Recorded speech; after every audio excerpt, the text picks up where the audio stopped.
Jalen Hurts. Here is the Eagles quarterback this week, the start of offseason workouts for Philadelphia. When he's asked for his thoughts on the team's new offensive coordinator, Kellen Moore, here's what he had to say. Yeah, I'm excited to work with him. I know they have a history of doing really good things. I'm just in sponge mode. I'm letting them do what it is they're going to do, and then we kind of adjust from there. You know, I think the thing that we all have to understand is the importance of a foundation in something. And so I want the coaches to, declare their foundation in terms of what they want something to be, how they want it to look. And then obviously you're gonna adjust from there. I think when that foundation isn't as strong as you want it to be, it may not, last as long or be as good in the end. And so that's something that we don't want to happen. So I'm just trusting the process in terms of what they're doing, what Coach Kellen is doing, Coach Doug and everyone. And I'm just being a player, trying to learn as much as I can. So the sponge mode, that's the payoff of the tease. I get it. Well done. I had nothing to do with that. But there's I don't want to say classic episode because most of them are classic. There's a small handful of Seinfeld episodes that are ass.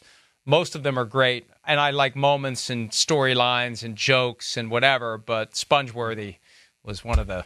You might have even picked that up at some point by osmosis, even though you refused to watch Seinfeld. So Jalen Hurts in sponge mode, not in the way that Elaine was, trying to pick things up from Kellen Moore. And, this is a challenge for him. It's another new offensive coordinator.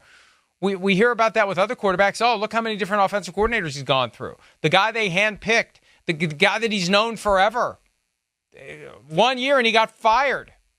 It's they got a lot of work to do to get things pointed in the right direction in Philadelphia. They got a great roster, but they fell apart last year. Both coordinators got fired because of it, and now we'll see if they can turn it around. He better be in sponge mode because they are still regarded as a great team, but there's still a lot of questions as to whether or not they can play great on a consistent basis.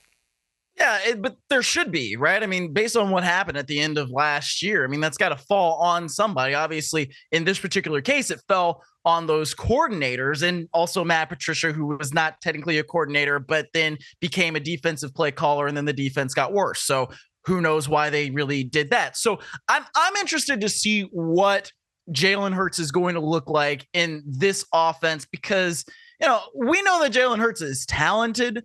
We know that Jalen Hurts is a good leader, right? Those are things that have come through in the last couple of years, but I'm curious how this is going to affect him because it should be a positive thing, when you bring in another player, another play caller, but it also was kind of a negative thing because he's not had that continuity and he's talked about wanting to have that continuity and yearning for it. And so when I hear that, it almost makes me think, well, should Nick Sirianni have really taken more ownership of this offense so he could eventually have that continuity? Because if Kellen Moore does a great job, he's going to get a head coaching job, right? That's the way these things work.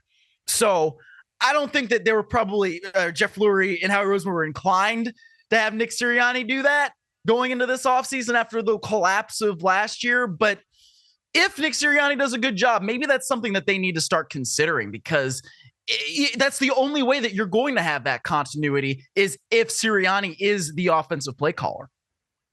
Yeah, that's the whole benefit of having an offensive head coach. He develops that joined at the hip relationship with the quarterback.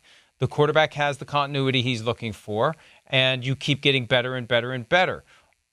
Only once since Jalen Hurts played football in high school has he had the same offensive play caller for consecutive years. That was Shane Steichen in 2021 and 2022. So it's yet another change. It's a challenge for him. It's a challenge for the team. And it's just one of those little things. It's not going to be obvious because when you watch the games, you're going to say, hey, why is that guy not playing well? Well, it may not have anything to do with him. It may have something to do with whoever it is that's drawing up the plays and designing the offense and calling the right play or the wrong play at the right time or the wrong time. Hi, it's Mike Florio. Thanks for watching PFT on YouTube. Hit subscribe for the latest news and analysis from Pro Football Talk.